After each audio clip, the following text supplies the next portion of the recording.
Common reasons why billing gets fouled up and reverse communications begin. Missing or invalid practice or service location name. Now this is something that really should be picked up by the doctor's office, but if it's not, a good medical billing company should be able to pick it up. Missing referring physician's name and NPI information. While we'll deal with this later, there are many plans based on which a specialist can only be seen with a referral from a primary care physician. And if you don't have the treating doctor and referring doctor's name and number, it's going to get rejected. Again, the doctor's office should get it right. The medical billing company should make sure that it's right. A typo, pretty much the same. Insurance not being active occurs when doctors' offices rely on older records that they have, and before the patient is seen, they do not verify that there's current insurance. This is really not something that the medical billing company is supposed to do unless they are tasked with this particular activity. It happens sometimes, but it is more the exception than the rule. So if insurance is not active and the medical billing company is not tasked with clearing insurance before the encounter, before the visit to the doctor, this is something that is really the problem of the doctor's office. The provider not being eligible to render a procedure occurs when you have a psychologist who forgot that he didn't go to medical school and tries to render treatment or service that is generally reserved for psychiatrists. Or you have people who are not doctors, who are not board certified, providing treatments that the insurance company will only pay for if rendered by board certified physicians. And obviously if there's missing or invalid procedure and diagnosis codes, or they don't match. And obviously if there's missing or invalid procedure and or diagnosis codes, or they don't match, this is something that is usually picked up by a good medical billing company or by the clearinghouse, because ultimately certain procedures are the product of a certain diagnosis. Clearly, if you went in with a red throat and you walked out with a splint on your pinky, there should be somebody who could figure out that those two don't really go together well.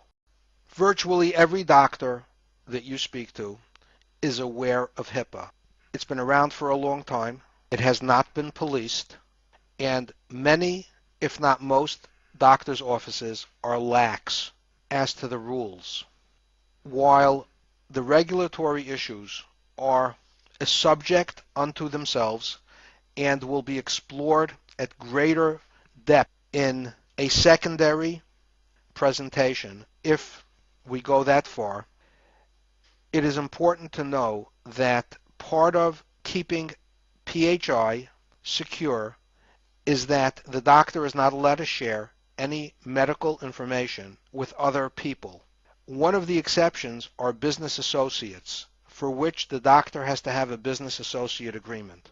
The reason I mention this is because medical billing companies have to have business associate agreements with the doctors, and even when dealing with a prospective doctor and they want you to look at any information, you should not, nor should the doctor, offer any PHI, any real medical information, until there is a business associate agreement signed. What doctors may not be aware of is that recently there has been a HITECH Act which was trying to afford the same confidentiality of PHI in the world, or in the digital world. And HITECH has provided for a lot of protections which turn into limitations on how medical practices are to be run and how their digital records are supposed to be stored. One of the big changes that has occurred is that there are mandated audits where there are going to be certain random audits of medical providers, and they come with potentially high fines. There in fact are now fines for self-reported disclosures of PHI, and there are new rules and new procedures for how that is dealt with as well. However, in giving the overview, it would really take you far afield to gain an understanding of these regulatory issues. I suggest that as a medical billing marketer, you should be more conversant with the effects of these laws, HIPAA, HITECH, mandated audits, and the disclosure requirements if there was an inadvertent disclosure of PHI, so that you can be more intelligent about the arena in which you are in business, and that you can, whether at a regulatory level or in an anecdotal level, demonstrate that you're a real professional and that your medical billing company is at the cutting edge of current regulations.